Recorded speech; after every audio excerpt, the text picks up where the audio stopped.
I think one of the key things and the key principles of entrepreneurship is fail fast and iterate. And that's something that a lot of us do not do and do not allow ourselves to take the risk in failure. It's still, there's a lot of taboo around the idea of failure. So to ask one last question before we open it up to Q&A, what has been your biggest obstacle and how did you overcome it?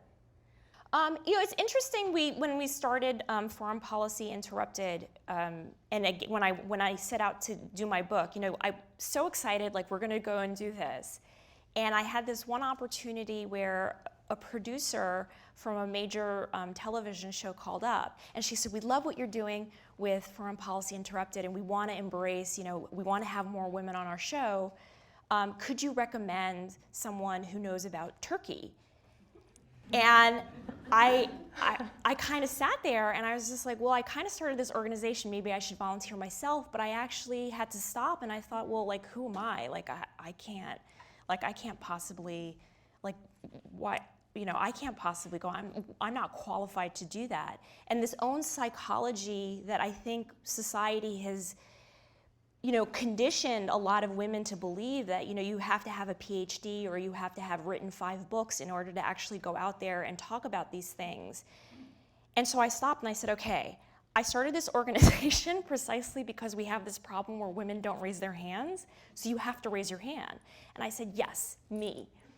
But I had to overcome that obstacle of, can I actually do this? And it was the same. I think it was the same thing that I encountered when I went out to write my book. It was a long process. It took me about 5 years, and along the way, not only starting out, but also just along the way, even trying to finish and get over the finishing line. It was always this question of, can I actually do this? And happily, the answer is yes.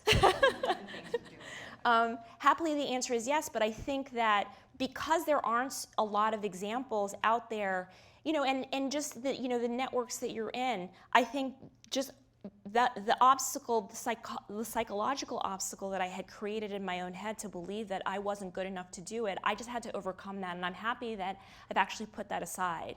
And now when I actually talk to editors and producers, they're like, oh no, like Elmira's calling, and she has no shame whatsoever.